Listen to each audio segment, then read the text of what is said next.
We now have a mathematical way to describe the position of a star in the celestial sphere. So we know where it is in the sky. What we need to do to finish our project is to figure out how to relate where a star is in the sky to where on Earth it's visible at what time. And so let's understand exactly what this translation process is so we can make our next move.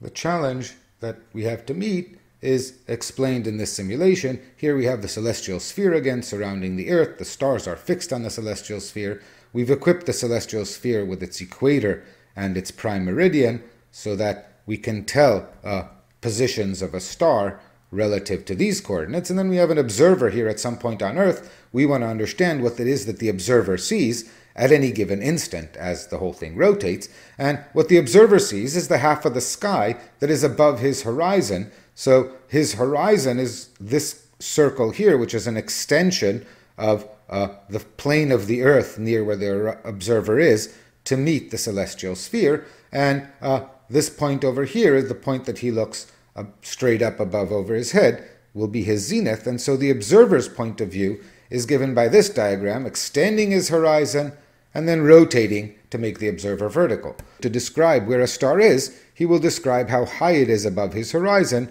That's called the star's altitude. Here's a star at an altitude of 30 degrees, and here's a star at an altitude of 43 degrees. And very often we will express the same aspect of a star's position in the sky by giving instead its angular distance from the zenith. This is called the zenith angle, which is simply 90 degrees minus altitude. Once you've given either the altitude or the zenith angle, you've parameterized essentially a line of constant latitude, and we need an analog of longitude. We measure local longitude away from a particular meridian. The meridian we use is the one line in the sky that starts at our northern horizon, goes through our zenith, and intersects the horizon due south of us. So this is your local meridian. It splits the sky into an eastern half and a western half. And to designate the position of a star, we measure its angular distance from this meridian, moving to the east, so that a star that is due east will be at azimuth 90 degrees, and then various altitudes. This is how we describe to someone which way they need to look to find a star. Summarizing again our coordinates in our local view, we measure the position of a star by giving either its altitude above the horizon or its angular distance from the zenith. These two add up to 90 degrees. And its azimuth, the angle from north, measuring east from 0 to 360 degrees. And then we add our special points. The zenith, the point directly overhead, at altitude equal 90 degrees, or zenith angle equal to 0 degrees. And the zenith has no azimuth in the same way that the North Pole has no well-defined longitude. We have the horizon, the collection of all the points at altitude equals 0 degrees, or zenith angle equal 90 degrees. And then we had the local meridian, the line that divides the sky into an eastern and a western half. This is the line that meets the horizon in both the north and the southern points. And so these are all the points with azimuth equal 0 degrees for the northern half from the northern horizon to the zenith, or 180 degrees for the part from the southern horizon to the zenith. That is the local meridian. These are all the stars that are neither east nor west of us.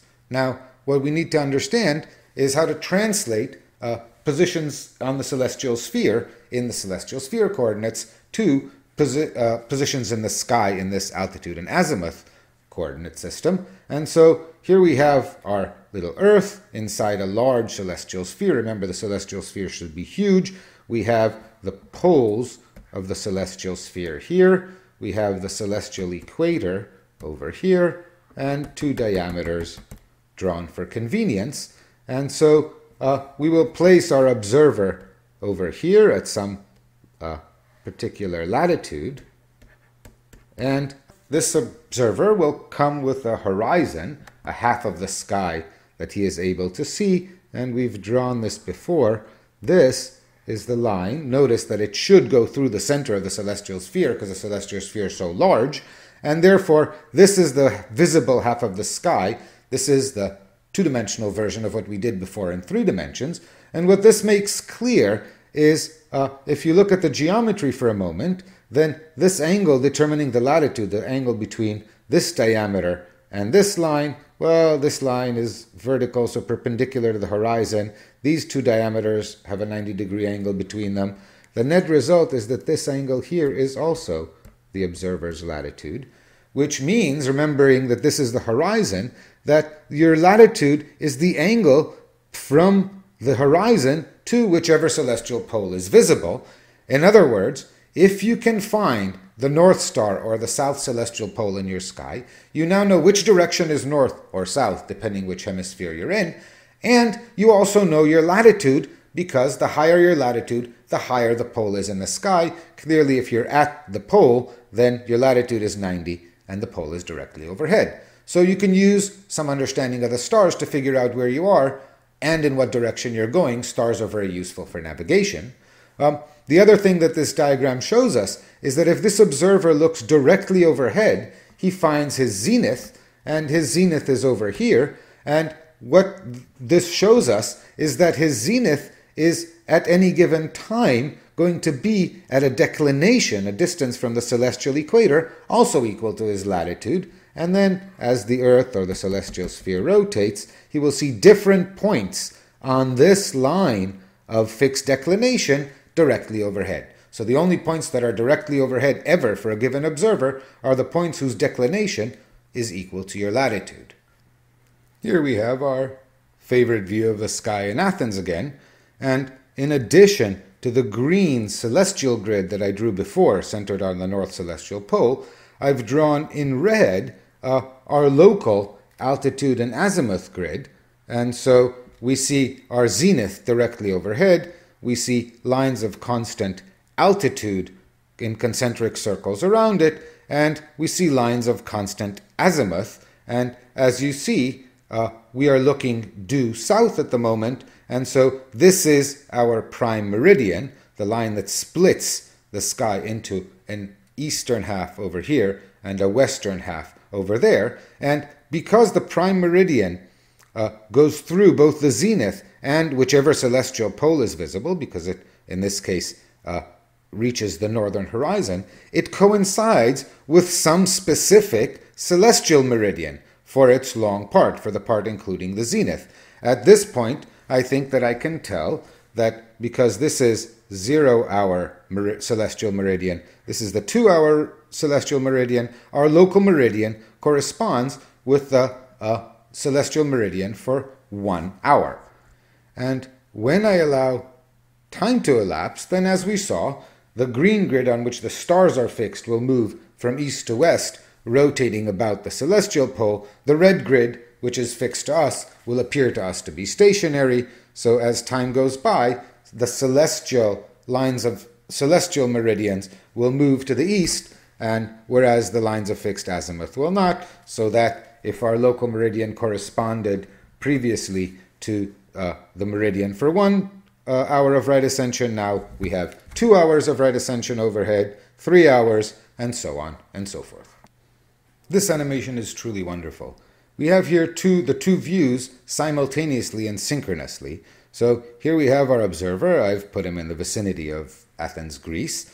We see the celestial sphere, inside it the Earth with an observer position located upon it, and as time goes by, the Earth will rotate inside the celestial sphere. Here simultaneously is the local view of the observer. We see his horizon, his northern horizon over here, and this is the half of the sky that the observer will see.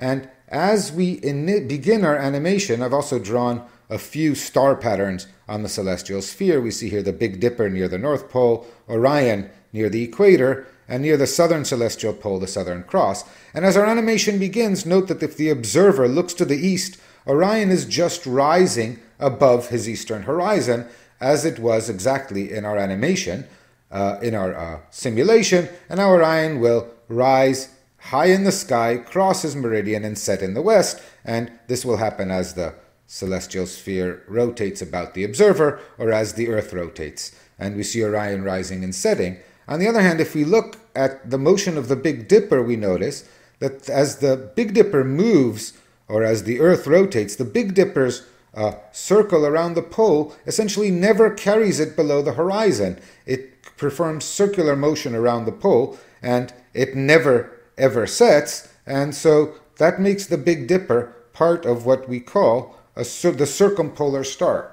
There's a whole region around the pole for each observer of stars that, as the celestial sphere rotates or as the Earth rotates, never set below the horizon. And correspondingly, if you look at the Southern Cross, you see that our observer in Athens will never be able to see it. It will never actually rise above his horizon. So there's a similar region around the opposite pole that never rises. And so these stars are never visible, these stars are always visible, and then the stars in between rise in the east and set in the west. And it is this relation of the two systems of coordinates that we need to understand. Repeating, as the sky rotates above the visible celestial pole, stars close to whatever pole you can see never set, stars near the opposite pole never rise, and stars in between, or near the equator, rise in the east, move west across the sky, set in the west. Of course, for example, if you're at the North Pole, then you have half of the sky that is circumpolar and never sets, half that never rises, and stars can't rise in the east, and therefore at the North Pole, their trajectories are just horizontal circles parallel to the horizon. And we see this in these collection of beautiful images. The two images on the left are star trails. In other words, somebody left the shutter open around the south celestial pole on the left and the north celestial pole on the right. So the stars in this image would have been moving counterclockwise, and the stars in this image would have been moving clockwise. And then on the left, we see a beautiful image of star trails near the horizon. This is Orion rising, and you can see from the fact that Orion is rising and moving to the left, you should be able to figure out that this means this image was taken in the southern hemisphere. And indeed, if you're a northern hemisphere denizen like me and you look at Orion, he seems to be doing a headstand. This is because in the southern hemisphere, one's head is pointing in a different direction in space. And so we have the beginnings of an understanding of what it is that we see at any given place, and we're almost ready to make the calculation. And so the thing that we need is this description of the zenith. So I already described to you that our zenith at any point is a point on the celestial sphere whose declination is equal to our latitude. Now, over the course of a 24-hour rotation of the celestial sphere, which point along that celestial parallel we see changes. You see all of the stars over a 24-hour period which have that declination pass overhead. And so what we're going to do is, at any given instant, we can look which celestial meridian contains our zenith. And we can look at the right ascension of the celestial meridian and call that our local sidereal time. And this will, of course, change with time as the celestial sphere rotates to the east or to the west, or the Earth rotates to the east. Either way, your sidereal time will increase by about an hour each hour, and a complete rotation of the Earth, or equivalently of the celestial sphere, will advance your sidereal time by 24 hours. So sidereal time is the name of the celestial meridian which coincides with the local meridian, the one that includes our zenith. And of course, over 24 sidereal hours, when this right ascension advances by 24 hours, this is one full rotation of the Earth. So we can use the stars to measure time. The motion of the stars across the sky is a way to measure time. And indeed, in one sidereal hour, the celestial sphere shifts by 1 hour of right ascension, one parallel giving way to the parallel moved by another hour. And until the 20th century, this was in fact the definition of our units of time. A second was defined in terms of the rate at which the Earth rotates. This is a pretty stately and fixed rate, and it's no coincidence that until the 19th century, this was the most precise way to measure time that we had at our disposal.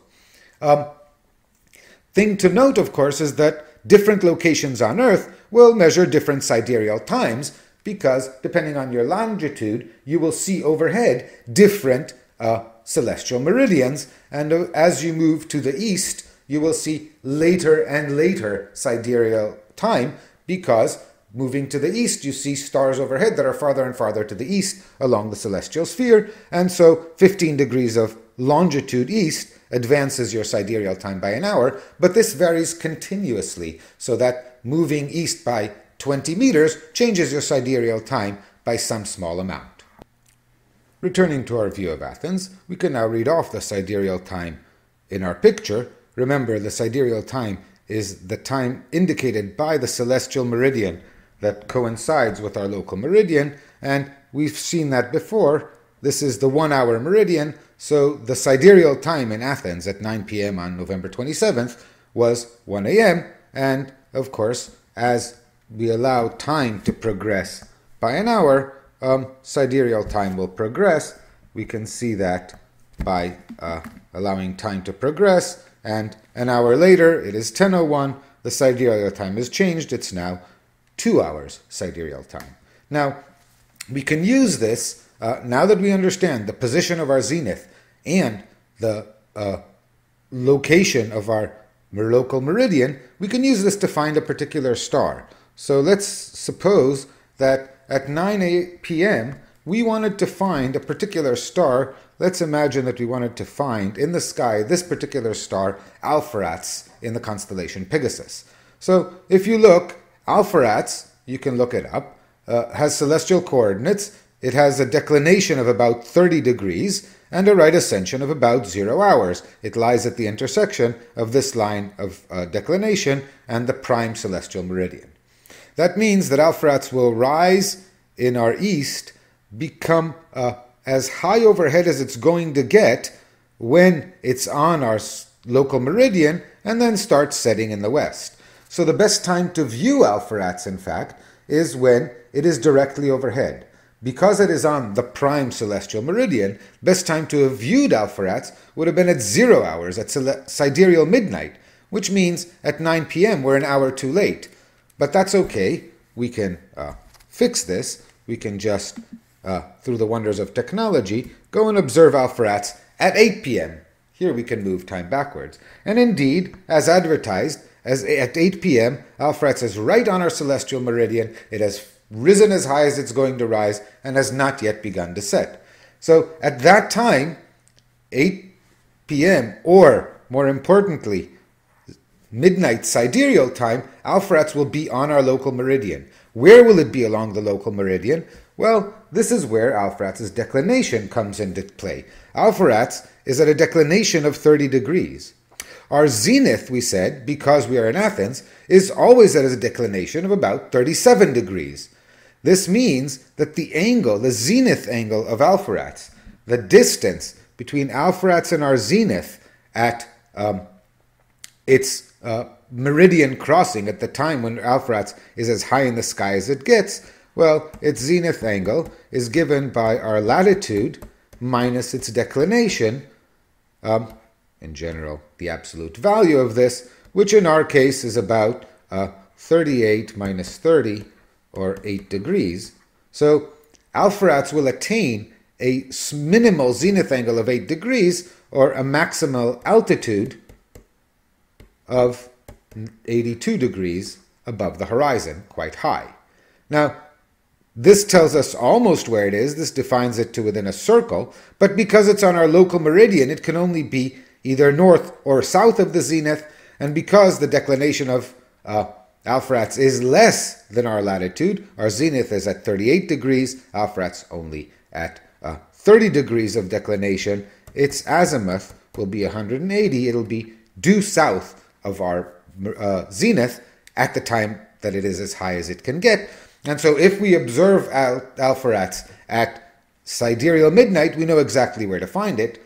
And now if we need to observe Alpheratz later or earlier, we simply use the fact that we understand that over time the sky rotates about the celestial pole at the rate of 15 degrees an hour, so that if we wait an hour, and we indeed are observing at 9 p.m., Alpheratz will have moved 15 degrees to the next celestial meridian, and indeed that is what we will observe. So we have a way of finding the approximate position of a star over the course of the night. Notice that there is an explicit formula that gives you altitude and azimuth as a function of sidereal time and declination and right ascension. The formula involves trigonometry, so we won't apply it. What I want us to understand is the principle from which it's derived. So, we've achieved what we wanted. We did not complete the mathematics because it would involve trigonometry, but I think we have the idea. We know, given the sidereal time and our latitude, how to figure out where in the sky the pole is, which line of right ascension is directly overhead, and then moving east or west, we count an hour per 15 degrees, and we can find where the rest of the sky is. So we have an understanding of which part of the sky will be visible to us at any given time at a given position on Earth. We've essentially solved the problem. The one missing ingredient is that we still need to figure out what this sidereal time thing is, because our watches do not measure sidereal time. It was 1 a.m. sidereal in Athens when it was 9 p.m. on November 27th. If we could get the translation right, we'd be set. So that's the next thing we have to take on.